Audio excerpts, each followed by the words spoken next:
I don't want your money. I want your name, and I want them dead. You're just a waitress. You have no idea what you're asking for.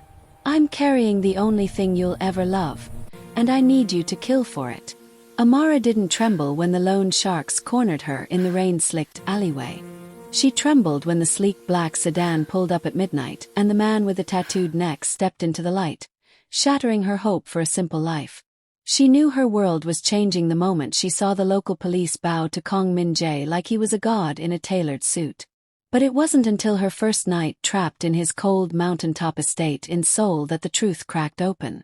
He wasn't just a protector. He wasn't her savior. And when he reached out his tattooed hand to trace the line of her waitress uniform where it stretched over her pregnant belly, not out of comfort but out of total ownership, she finally understood she hadn't found a refuge. She had been claimed for something far more dangerous than survival. Welcome back to the channel, besties. This one is a special request for Amara. I see you in the comments and I've used your name just like you asked. If you are watching right now, drop a Team Amara in the comments so I know you're here. To my returning besties, a warning. If you stop listening before the midnight call is finished, you'll spend all night wondering if she survived the debt. Drop a comment right now if you are ready to see how a weary waitress becomes the most powerful mafia bride in Korea. The rain in Seoul didn't fall. It was punished. Amara stood in a narrow alleyway behind the diner, the neon sign of a nearby convenience store flickering against the grease-stained white trim of her waitress uniform. Her dark fingers, cold and trembling, clutched a cheap burner phone as if it were a holy relic. Every few seconds, she glanced toward the street where the low rumble of a black sedan prowled the curb. The loan sharks were tired of waiting for their $300,000, and they didn't care that she was carrying a life they couldn't trade for cash. Her breath hitched, the fabric of her uniform stretching visibly over her pregnant belly as she dialed the number she had memorized from a discarded business card months ago. It was a number that carried the weight of a death sentence, belonging to a man whose name was only whispered in the underground circles of Seoul. The line clicked open. Silence met her first, a heavy, suffocating silence that felt like a predator watching from the shadows. "You have 5 seconds to explain why you are calling this line," a deep, melodic voice said in perfect English, the slight Korean accent cutting through the sound of the downpour like a blade. It was Kong Min-jae. Even through a speaker, he exuded a cold authority that made her heart hammer against her ribs. "I'm Amara," she whispered, her voice cracking as a shadow moved at the end of the alley. "The waitress from the 24-hour diner. You told me once that if I ever found myself in a cage, I should call the man who owns the key." "A waitress," he repeated, his tone flat and dangerously calm. "And what makes you think I have any interest in a girl who smells like cheap coffee and desperation?" "Because I'm not just carrying a debt anymore," she said, leaning against the cold brick wall, her eyes filling with a mix of fear and resignation. She watched the loan shark's car door swing open. "I'm carrying the only thing a man like you can't buy with blood money. I'm carrying an heir. And if you don't stop the men at the end of this alley in the next 60 seconds, your legacy dies in the mud with me." There was a pause. The air seemed to turn to ice. Amara squeezed her eyes shut, trapped between the dread of the men approaching her and the dependence on the monster on the phone. "What is it you want, little bird?" Min-jae asked, his voice lower now, possessing a terrifyingly soft edge. "I don't want your money," Amara breathed as the first loan shark stepped into the light. "I want your name. I want your protection. And I want them dead." "Done," he replied. "But remember, Amara, once I pay your debt, you don't belong to the streets anymore. You belong to me." The dial tone was still humming in Amara's ear when the headlights of a second vehicle cut through the torrential rain, blinding the loan sharks who had been closing in. The screech of tires on wet pavement echoed through the alley as a sleek, midnight black sedan drifted to a halt, positioning itself like a physical barrier between Amara and her predators. The back door opened, and the air in the alley seemed to drop several degrees. Kong Min-jae stepped out, and even the rain seemed to hesitate around him. He was a vision of restrained menace, his tailored black suit perfectly sharp against the chaotic grime of the backstreet. As he stepped into the flickering neon light, The intricate black and gray tattoos climbing his neck were visible, symbols of a life built on violence and unyielding loyalty. He didn't look at the loan sharks. He looked only at Amara. His eyes, lowered with an intense and possessive focus, swept over her weary features and the visible swell of her belly beneath her stretched uniform. The three men who had been threatening her just moments ago stood frozen. One of them, a man who had been shouting insults only seconds before, began to tremble. He recognized the jawline, the tense posture, and the aura of a man used to giving orders that were never questioned. They didn't run, they couldn't. The cold authority Min-jae radiated acted like a physical weight, pinning them to the spot. Min-jae walked toward Amara with a dangerous calm, his shoes clicking rhythmically on the asphalt. He stopped inches from her, close enough for her to see the sharp, disciplined lines of his face. Without a word, he reached out a hand, his fingers marked with the ink of the underworld, and gently tilted her chin upward. The touch was possessive, a silent declaration that the debt was no longer hers to worry about. "You called," he said, his deep voice barely rising above the sound of the rain. "Now stay behind me." He turned his gaze toward the loan sharks for the first time. There was no anger in his expression, only a chilling indifference. "You were touching something that belongs to me," he told them. The men began to stammer apologies, their bravado vanishing into the soul night. Min-jae didn't wait for them to finish. With a subtle flick of his wrist, two of his own men emerged from the shadows of the sedan, their movements as calculated as a predator's strike. Amara leaned against the wall, trapped between the dread of the violence about to unfold and the strange, terrifying relief of being claimed by the most dangerous man in the city. Her life as a waitress was over. Her life as his shadow had begun. The screams of the lone sharks were quickly swallowed by the rhythmic drumming of the rain and the closing of the heavy sedan door. Inside the car, the world was suddenly, terrifyingly silent. The scent of expensive sandalwood and aged leather replaced the stench of the alleyway.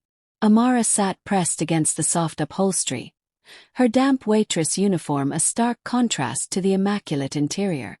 Beside her, Kong Min-jae sat in a posture of dangerous calm, his eyes fixed on the rain-streaked window as the city lights blurred into long neon ribbons. "The debt is gone," Min-jae said, his voice a low vibration that seemed to hum in the small space. He didn't turn to look at her, but his presence was so absolute it felt as though he were touching her. "The men who threatened you will never walk the streets of Seoul again. That was your request." Amara swallowed hard, her hands resting protectively over her belly. "Thank you." "Do not thank me yet," he countered, finally turning his head. His gaze was intense and possessive, sweeping over her with the cold calculation of a man assessing a permanent investment. "I do not give gifts, Amara. I make trades. You ask for my name and my protection. You offered me an heir. In my world, that is a blood pact." The car began to climb the winding roads leading away from the city center, toward the secluded, guarded estates of the Bukhansan Mountains. Amara felt the shift in the air, the departure from the life she knew into a world of restrained menace. "From this moment," Min-jae continued, his voice dropping to a whisper that carried the weight of iron, "you no longer belong to yourself. You do not go where I do not permit. You do not speak to those I do not vet. You are my bride, and that child is my legacy. Your total possession is the price of your survival." He reached out, his tattooed hand hovering for a moment before his fingers grazed the white trim of her uniform. The touch wasn't affectionate. It was a claim. It was the symbols of violence on his skin meeting the weary resignation on hers. Amara shivered, not from the cold, but from the realization that she had exchanged a cage of poverty for a gilded cage of power. As the car pulled up to the massive iron gates of his estate, guards in dark suits bowed in unison, a display of cold authority that signaled the end of her freedom. The gates groaned open, welcoming her into a sanctuary that felt more like a fortress. Amara looked at Min-jae's sharp jaw and tense posture, realizing that while the lone sharks were gone, she was now bound to a man whose orders were never questioned. She had crossed a line she could never return from, trading the grease of the diner for the heavy, suffocating silk of the Mafia. The morning light in the estate was as cold and sharp as the man who owned it. Amara stood in the center of a dressing suite that felt larger than the entire diner back in the city. Her reflection framed by floor-to-ceiling mirrors that seemed to mock her weary features. On a velvet chaise lounge lay a gown of heavy midnight blue silk, its luster a world away from the grease-stained white trim of the waitress uniform she had finally stripped away. As she moved to touch the fabric, her fingers trembled. The transition from the grease of the diner to the dark luxury of Min-jae's world felt less like an upgrade and more like a permanent branding. She pulled the silk over her head, the cool material sliding over her skin and stretching delicately over her pregnant belly. It was soft, far softer than anything she had ever worn, yet as the hidden zipper clicked into place, it felt like the closing of a cell door. She was no longer the invisible waitress.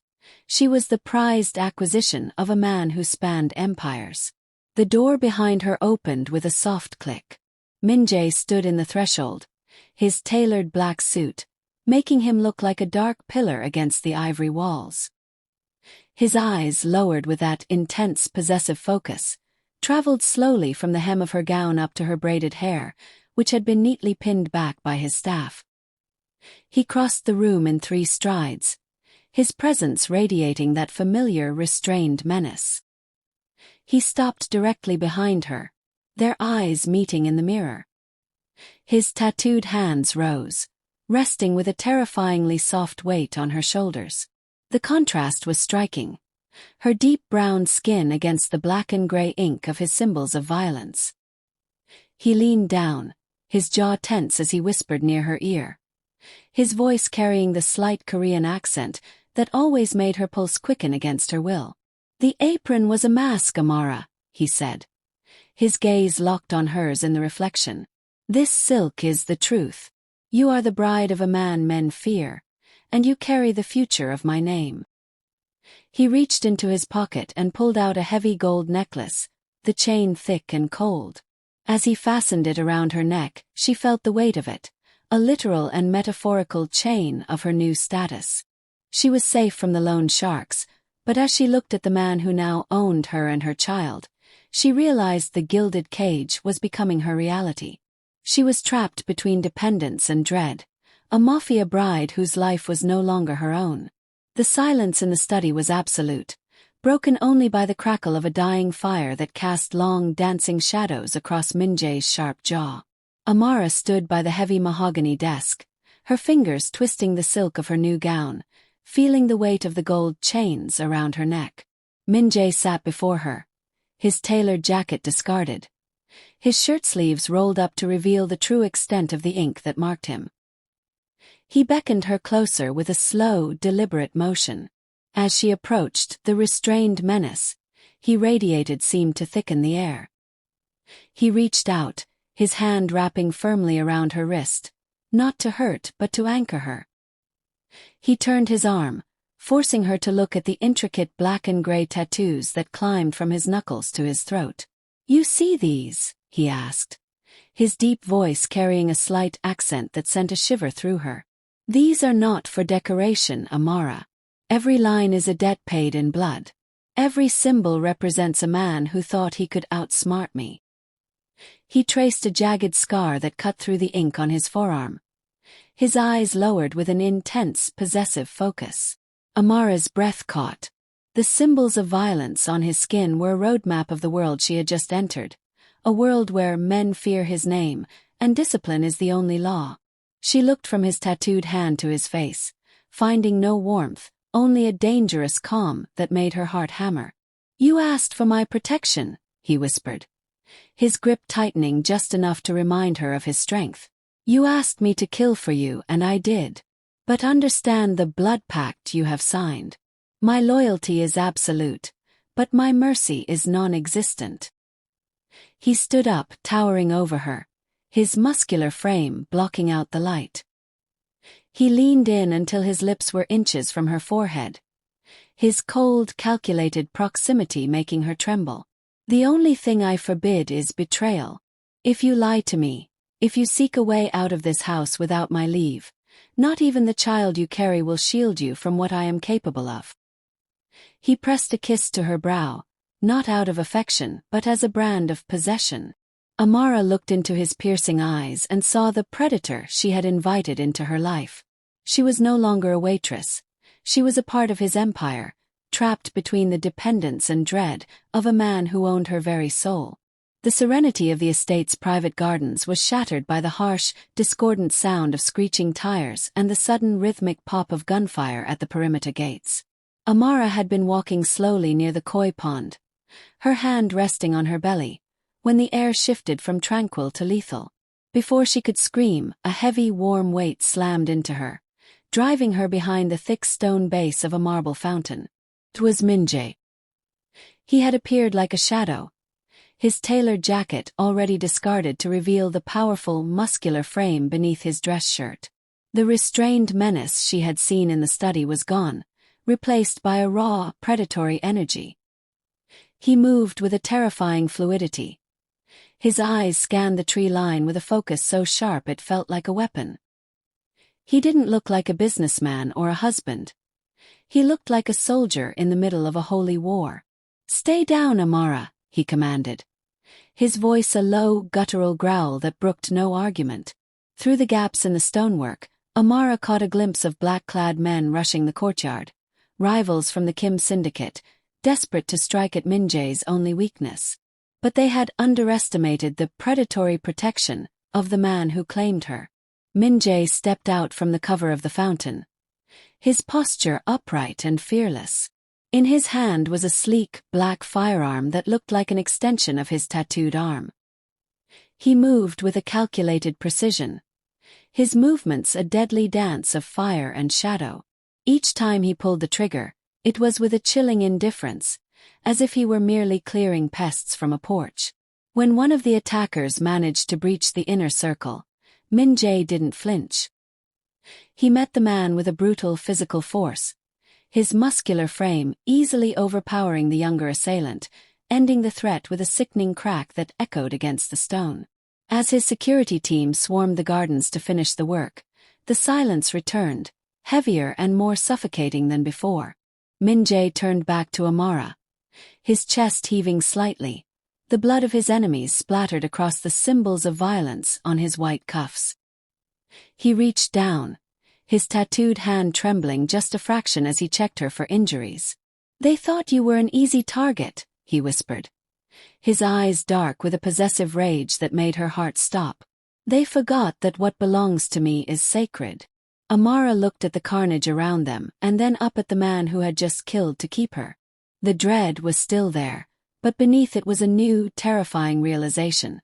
She was the most protected woman in Seoul, but the price of that safety was being the centerpiece of a war she never asked to fight. The adrenaline of the garden attack had faded, leaving a heavy, ringing silence in the master bedroom of the estate. Minjae sat on the edge of the sprawling bed, his white shirt unbuttoned halfway to reveal the ink-stained skin of his chest.